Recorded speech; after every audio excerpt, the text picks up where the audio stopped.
Hola, ¿qué tal? ¿Cómo están chicos, chicas? Bienvenidos a mi primer programa de podcast de La Ciudad de la Lucha. Pienso hacer esto semanalmente. La verdad que me ha animado, ¿por qué? Porque me colgué viendo muchos documentales, series, entrevistas respecto a la traición de Montreal. Debe ser el tema más manoseado en la historia de la WWE. Y bueno, quería compartir con ustedes las cosas que he averiguado. Como ustedes saben, la traición de Montreal fue el evento, bueno, acá un poco de data, ¿no? Fue en el Monsoul Center, en la ciudad de Montreal, Canadá, el día 9 de noviembre del 97. Durante el main event de Survivor Series, es el evento de noviembre que por acción de gracias que suele hacer siempre la WWE todos los años. Vince McMahon, junto con un grupo de empleados suyos, manipula el final de la lucha entre Shawn Michaels y Bret Hart por el título mundial de la WWF para quitarle el título a Bret Hart, que era el campeón. Justo antes de que este se vaya a la WCW, que era la empresa de la competencia de la WWE. Esto era lo que todos sabemos, lo que todos conocemos, ¿no? Ahora, he visto mucho al respecto, no sé, la última semana me quedé mucho revisando data respecto a esto y me pareció muy interesante todo lo que encontré. Les cito algunas de mis fuentes que he visto. Mientras trabajaba un poco me ponía a escuchar en segundo plano, como todos hacemos creo con los podcasts. eh, Escuché Dark Side of the Ring, vi el Dark Side of the Ring, el episodio 2 de la temporada 1. Es un documental de Vice. Se llama The Montreal Screwjob el episodio. Participan Jim Cornette, Bret Hart, Bruce Pritchard, Earl Hebner. Es un documental en donde hablan de lo que pasó esa noche, ¿no? Y un poco más de backstory. Luego escuché el Something to Wrestle With con Bruce Pritchard, que es un podcast de Bruce Pritchard que era productor ejecutivo de la WWE en ese entonces. Ahora lo ha vuelto a hacer, lo recontrataron en el 2018 me parece, hasta que lo despidan porque siempre despiden a todos en la WWE. Luego en el de Jim Cornette Experience me colgué, este está relacionado con Dark Side of the Ring, ¿por qué?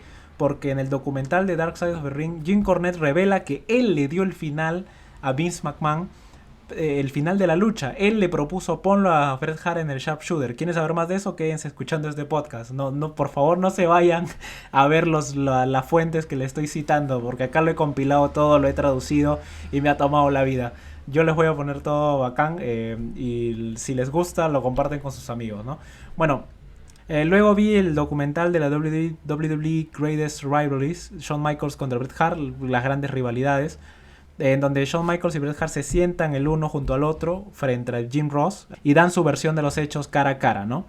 Eh, Luego vi la entrevista que dio el Undertaker a ESPN, en donde el Undertaker revela qué pasó en la traición de Montreal desde su punto de vista. Esto, no sé si... Esto es una joya invaluable, muchachos, chicos, chicas. Esto, la gente que ha sido fanática de la WWE durante años, siempre ha querido saber cuál fue la versión del Undertaker de la traición de Montreal. O sea, cómo lo vivió él. Esto él nunca lo había dicho antes, como saben, él ha estado 30 años en personaje. Pobre tipo, mucho respeto al tipo, mucho respeto. Y recién este año que de la cuarentena se ha animado pues a hablar, a salir un poco del personaje y a hablar un poco de como Mark Calloway, ¿no? Como Mark Calloway más que como el Undertaker. Y entre otras cosas con todo lo que pasó esa noche de la traición de Montreal. Luego vi el documental, el que seguro muchos de ustedes han visto, que es el Wrestling with Shadows. Es el documental de Bret Hart respecto a lo ocurrido en la traición de Montreal. Ellos tienen las tomas inéditas de cuando Bret Hart confronta a Shawn Michaels en el vestuario y le pregunta a Shawn, ¿tú estuviste metido en esto? Y Shawn le jura por Diosito que no. Luego googleé, bueno, youtubeé, si quieren usar ese verbo, Bret Hart shoots on Montreal Screwjob. Solo pongan eso y hay 500 videos de Bret Hart hablando de la tradición de Montreal porque al tipo siempre le preguntan sobre la tradición de Montreal. No es un Hall of Famer, ha dejado decenas de luchas para la historia, pero siempre le preguntan por la tradición de Montreal, ¿no? Ahora, para saber cómo empezó todo, tenemos que remontarnos a casi más de un año y medio atrás, al famosísimo Iron Man Match de 60 minutos en WrestleMania 12, en el cual Shawn Michaels y Bret Hart se enfrentan y terminan empate, luego van a muerte súbita y Shawn Michaels termina ganando la pelea, ¿no? Y ganando el campeonato de la WWF. Respecto a esta pelea, según cuenta Bret Hart, durante la celebración de Shawn Michaels, recién coronado campeón, Shawn le indica a Earl Hebner, que es el árbitro de la pelea, y lo cito, "Tell him to get the fuck out of my ring". O sea, le dice al árbitro que le diga a Bret, dile que se salga de mi puto ring, podríamos traducirlo, ¿no? Esto sorprende y ofende a Bret. Y podríamos decir que esta es la semilla de la rivalidad fuera de cámaras que los dos llegan a tener. Estos dos tipos llegan en el 97, llegan a odiarse totalmente. Podríamos remontar el inicio de esta rivalidad, de este odio mutuo a este momento, ¿no? Ahora, sobre esto, Bruce Pritchard en su podcast menciona que Shawn, siendo el profesional que es, no lo hizo de mala leche, ¿no? Sino que lo hizo porque él sabía que WrestleMania estaba por salir del aire, que estaban con los tiempos justos. Recuerden que era un pago por ver. Entonces la idea era que sí o sí se televisara la celebración de Shawn, porque era su momento, era pasarle la antorcha a él, ¿no? Pero la otra cosa que no se menciona tanto es esto que Bret cuenta en múltiples entrevistas. Él siempre, algo que le rescato a Bret es que él siempre mantiene la misma versión de todo lo que ocurrió en esa época. Bret Hart cuenta que para él ese WrestleMania contra Shawn significaba el inicio de una gran rivalidad. Él veía dinero en esa pelea, en esa rivalidad. Él quería hacer negocios con Shawn, como dicen en la lucha libre, ¿no? Ergo, él veía esta lucha como la primera de muchas luchas. Entonces Bret menciona varias veces que él soñaba con una trilogía contra Shawn Michaels. Es decir, perder en WrestleMania 12, ganar en WrestleMania 13 y luego hacer los honores en una pelea final que yo estimo porque él nunca dice cuándo quería que sea la trilogía. Siempre dijo que él pensó que la revancha sería en WrestleMania 13, pero la tercera, en donde él dijo voy a hacer los honores por Shawn, yo estimo que él se refería a WrestleMania 14, ¿no? Bret, pensando a largo plazo, le propone a Shawn que al final del WrestleMania 12, al final de esta lucha del Iron Man que Shawn va a ganar, no se den la mano, como en una típica pelea de babyface contra babyface, de bueno contra bueno, se terminan dando la mano, el abracito, el perdedor le levanta la mano al ganador, etcétera, ¿no? Bret le propone que no hagan eso. Si ustedes ven incluso la final de la pelea otra vez, a Bret Hart se le ve frustrado, se le ve molesto por haber perdido, se le ve furioso. Es más, si ustedes buscan en YouTube, hay una entrevista que Bret da desde Alemania a WWE, en personaje obviamente, en la que se queja que lo hicieron pelear después de terminar el Iron Man. Básicamente su argumento era: empatamos, el empate favorece al campeón, yo debí retener el título, ¿por qué me hicieron pelear en muerte súbita? No tengo problema en hacerlo, pero nadie me avisó. Se supone que el empate me favorece, se supone que yo vencí a Shawn. Yo sabía que Shawn iba a cometer un error tarde o temprano y que lo iba a poner en el sharpshooter, como terminó ocurriendo, ¿no? Que la campana lo salvó a Shawn, ¿no? Esto ya anticipaba que Bret se había quedado como resentido, o el personaje de Bret Hart se había quedado resentido con el final de la pelea, y que su rivalidad con Shawn estaba lejos de terminarse, ¿no? Lo que Bret Hart rescata varias veces y dice: si se lo creen los muchachos, se lo cree el público. Él pensaba que estaba siendo exitoso en su idea, ¿no? De plantar una rivalidad futuro. Pero otra gente como Jim Cornette, Jim Ross, Bruce Pritchard menciona que esto en vez de jugar a favor de Bret y de Shawn, les jugó en contra porque hasta ellos mismos se la terminaron creyendo, ¿no? They worked themselves into a shoot, se dice en el wrestling, ¿no? Ahora, luego de esta pelea, luego de que Bret pierde el título, él se va por un tiempo de la WWF. Él se toma un tiempo de descanso para estar con su familia, incursionar incluso en la televisión, tomarse un tiempo para él, ¿no? Durante este tiempo es cuando él empieza a renegociar su contrato con la WWF, es decir, su contrato ya estaba por llegar a término y él empieza a negociar tanto con WWF como con WCW, ¿no? Que era la competencia. Bret rechaza una oferta de la WCW por aproximadamente 2.5 millones de dólares y 3 millones de dólares al año. Pero Bret rechaza esta oferta y en cambio acepta la famosa oferta de 20 años que le ofrece Vince McMahon para renovar con WWF. Ahora, se solía decir que era un contrato de 20 años a razón de $1 millón al año. Pero la verdad es que no. Yo lo chequeé y en realidad era un contrato por escalas. Esto lo explica Bruce Pritchard. Les explico. Los primeros años Bret iba a ser un luchador full time, que ganaría mucho más dinero. Luego pasaría progresivamente a ser un luchador part-time, como hay muchos ahora en WWE, y ganaría un poco menos, ¿no? Es decir, ya no aparecería en tantos house shows, ya no tendría tantas apariciones en Raw, seguramente priorizaría aparecer en los pay-per-views, ¿no? Luego en un tercer momento él se volvería una atracción, un poco como yo lo entendí, un poco como lo hace el Undertaker, bueno, hasta hace unos meses, ¿no? aparecer solo para WrestleMania, para Royal Rumble, para SummerSlam, para Survivor Series, ¿no? Hasta que finalmente Bret eligiese retirarse o optase por retirarse y Vince McMahon le aseguraba un puesto como entrenador, agente, productor de la WWF, ¿no? O sea, un puesto en backstage para asegurarle, darle seguridad. Esto le daba seguridad económica a Bret, ¿me entiendes? No es normal que alguien te ofrezca pues 20 años de contrato, ¿no? Esto te asegura prácticamente la vida. Los luchadores no hacen eso para toda su vida y necesitan pensar a futuro, ¿no? Me imagino que por aquí vino el pensamiento de Bret a la hora de aceptar. Un dato curioso, mira, esto es muy interesante. Durante el mismo tiempo, a finales del 96, Hulk Hogan estaba negociando su contrato con WCW. O sea, acababa de girar a heel y fundar la NWO, pero créanlo o no, estaba negociando su nuevo contrato. Hogan tuvo una reunión en Denver con Vince McMahon para hablar de un posible regreso. Mira, Hulk Hogan pudo haber regresado en el 97, finales del 96 a la WWF. Pero Bruce Prichard cuenta que Vince McMahon le contó a él que Hulk Hogan no quiso que la reunión fuera privada, sino que más bien le ofreció a Vince McMahon que fuera en el restaurante del hotel en donde habían pactado encontrarse. Esto Vince McMahon lo entendió como que Hulk Hogan no quería renegociar, no quería volver a WWE, sino que quería sacarle más plata a WCW, ¿no? Quería que lo vieran con Vince, que le contaran a Eric Bishop seguramente, que lo habían visto con Vince, para que le den un contrato más jugoso, ¿no? Más jugoso de lo que el del que ya tenía. Bret finalmente termina aceptando la oferta de la WWE y regresa en su primera lucha televisada y derrota a Stone Cold Steve Austin en Survivor Series 96. Esa misma noche Shawn Michaels pierde el título mundial de la WWF ante Psycho Sid. Si ven, esa pelea es muy interesante porque Shawn Michaels era el supuesto bueno de la rivalidad, pero es totalmente abucheado por todo el Madison Square Garden. El evento fue en Nueva York.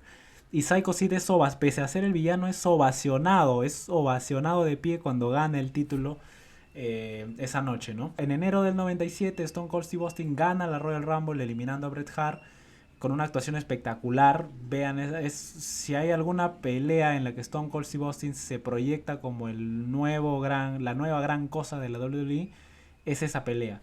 En febrero del 97 ocurre el famoso segmento en el que Shawn Michaels renuncia al título o deja vacante el título mundial de la WWF y anuncia que tiene una lesión grave de rodilla. Les cuento un poco de esto. Acá hay algo muy interesante. Shawn Michaels tenía una supuesta lesión de rodilla que atentaba contra su carrera. Es decir, él dice que se tiene que someter a cirugía y que no sabe si va a volver a pelear nunca más. Eso lo dice en backstage, se lo explica Vince McMahon un día llegando a Raw. Vince McMahon le dice que le ofrece perder contra Psycho Sid en ese mismo Raw, en una pelea rápida, en un squash match, y que entregue el título y se vaya a operar, pues, ¿no? Pero Shawn Michaels le dice que él no siente eso, que él no quiere eso, que prefiere dejar vacante el título, ¿no? Entonces se da este famoso segmento. Esa línea de perdí mi sonrisa fue improvisada por Shawn Michaels y todos quedaron molestos por eso. ¿Por qué? Porque él no le explica al público que él tiene una lesión de rodilla, esto que le estoy contando ahora, sino que él dice, perdí mi sonrisa, necesito un tiempo. Lo que Shawn Michaels dio a entender no es que tiene una lesión y que tiene que irse a hacer cirugía, sino que está deprimido, está triste, está pensando si quiere seguir luchando. No quiso revelar la razón por la cual se fue. Esto lleva a muchos a pensar, a Bruce Prichard, a Jim Cornette y a muchos en backstage, que la lesión en realidad era una pantomima, era una finta, era mentira, era falso. Y que la razón por la cual él se iba era para no llegar a WrestleMania como el campeón y no pelear contra Bret Hart, ¿no? En lo que le comenté anteriormente, que Bret Hart tenía la idea de que sea una trilogía, por lo cual Shawn tendría que haber perdido en este WrestleMania contra Bret. Cosa que todos empezaron a especular que este tipo se va porque no quiere perder contra Bret Hart, ¿no? En ese mismo mes, la WWE hace un Raw desde Alemania, en el cual es pregrabado y se transmite agregándole en postproducción las voces de los comentaristas. Esto, en palabras de Jim Cornette, resultó en el peor Raw y en uno de los peores ratings de toda la historia de los Raw, lo cual terminó en una reunión en la cual Vince McMahon le dijo su vida a todo el equipo creativo y todo el equipo de producción, y terminó ascendiendo a Vince Russo, que era el encargado de la revista de la WWE, a parte del equipo creativo. En marzo del 97, en WrestleMania 13, Bret Hart gira a heel después de derrotar a Stone Cold en un submission match con Ken Shamrock como special referee. Ese es el famoso double turn, en donde Stone Cold se vuelve bueno y Bret Hart se vuelve malo. Y posterior a esto, las semanas siguientes, Bret se reconcilia con su hermano Owen, con el que estaba peleado desde el año en el personaje, desde el año 94, y refunda la Hart Foundation junto con Jim Neidhart, Owen Hart, Brian Pillman y Davey Boy Smith, ¿no? The British Bulldog. Empezando esta interesante rivalidad, esta interesante dicotomía en la que él era odiado en Estados Unidos pero amado en Canadá, ¿no? La famosa historia de USA contra Canadá. En mayo del 97, Shawn y Bret tienen un segmento en Raw en donde Bret Hart está en silla de ruedas porque se acababa de operar, tenía una lesión de verdad en el tobillo, se acababa de operar y estaba en silla de ruedas, y Shawn termina haciéndole el super kick, la patada biónica, el switching music a Bret. Bret cae de espaldas contra el ring, se da de bruces contra el ring, ¿no? Este segmento es un capítulo más a la rivalidad fuera de pantallas de Shawn y Bret, porque Bret se olvida sus líneas. Si ustedes ven este segmento se van a dar cuenta que Bret Hart empieza a dar vueltas y vueltas y vueltas, y Shawn se ve cada vez más irritado por la situación. Lo que en realidad pasó fue que Bret se olvidó el guión y no supo darle la pauta especial a Shawn, o sea, la palabrita que tenía que decir para que Shawn le dé la patada biónica, ¿no? Cuando Shawn lo hizo, ya se habían salido del aire. Este era el último segmento de ese Raw. Entonces la patada de Shawn no se vio en televisión, ¿no? Entonces Shawn quedó muy molesto y él admite que él pensó que Bret lo había hecho a propósito. En ese mismo mes ocurre el infame segmento del Sunny Days Comment de Shawn Michaels a Bret Hart. Tuvieron una especie de promo, un segmento en Raw, en el que Shawn Michaels reta a una pelea a Bret, y entre los comentarios que hace, si ustedes lo miran el segmento, se van a dar cuenta que Shawn Michaels está un poco ido de este mundo. Deja entrever que Bret estaría teniendo un romance, un affair con Sonny. Ahora, esta es una referencia que en retrospectiva recién pudimos comprender, pero la realidad es que si observan el segmento, el público no entiende la indirecta que le manda Shawn, pero a Bret le queda bastante claro lo que quiere inferir con sus declaraciones, ¿no? Ellos se enfrentan en backstage unas semanas después, más o menos ya era junio del 97. Bret Hart le reclama a Shawn Michaels, pues obviamente el comentario le ha traído problemas en su hogar.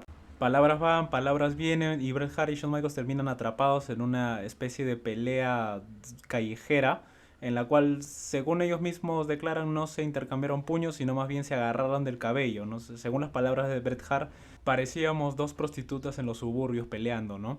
Esto lo ve Jerry de King Laurel y va a avisarle a Vince, a Pat Patterson, a todo el equipo de producción para que los detengan. Jim Cornette cuenta la anécdota de que cuando Shawn Michaels entró a la oficina de Vince a quejarse, entró con un gran puñado de cabello en su mano que Bret le había arrancado y lo tiró en el escritorio de Vince McMahon, denunciando que ese era un ambiente inseguro de trabajo, unsafe work environment. Ahora, esto, según explica Bruce Pritchard, Vince McMahon lo entendió como le sonó la campanita de empresario y dijo, esto me suena a denuncia, porque es una tecnicismo, unsafe work environment. O sea, le sonó a que Shawn Michaels estaba amenazando con demandar a la WWF.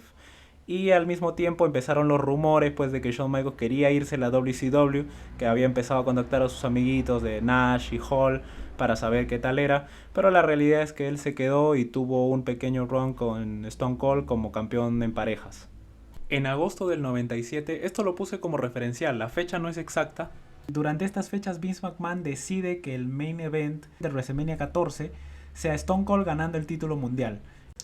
Esto, como comprenderán, tira por los aires la idea de Bret de que Bret contra Shawn sea una trilogía, ¿no? Y de que ellos estelaricen WrestleMania. Vince McMahon ya había decidido para ese entonces que Stone Cold sería el siguiente en cargar la antorcha. Sea venciendo a Shawn, a Bret o incluso a Hogan. Miren, esto mencionó Bruce Pritchard, me parece, en su podcast. Se barajó la idea de que Hulk Hogan regrese porque estaba en negociaciones con Vince y sea Hogan el que pierda ante Stone Cold el título mundial. Luego, en octubre del 97, Shawn Michaels derrota al Undertaker en el primer Hell in a Cell, el famoso debut de Kane, ganando una oportunidad al título mundial de la WWF en el siguiente pay-per-view, que era Survivor Series del 97.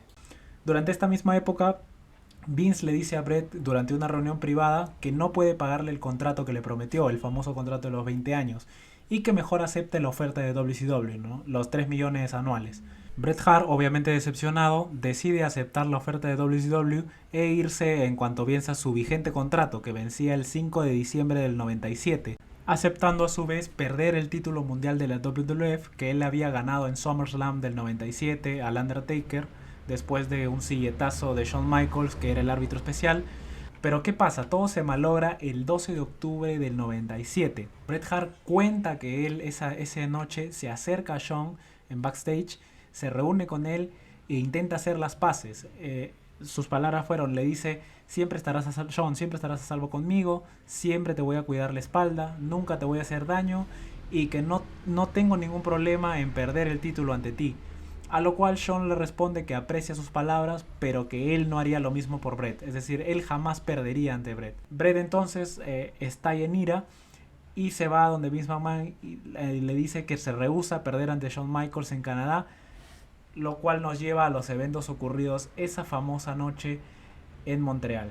¿Quieres saber qué pasó esa noche de noviembre del 97? Sintoniza este podcast de Ciudad de la Lucha cuando suba la parte 2 de la traición de Montreal, la versión definitiva.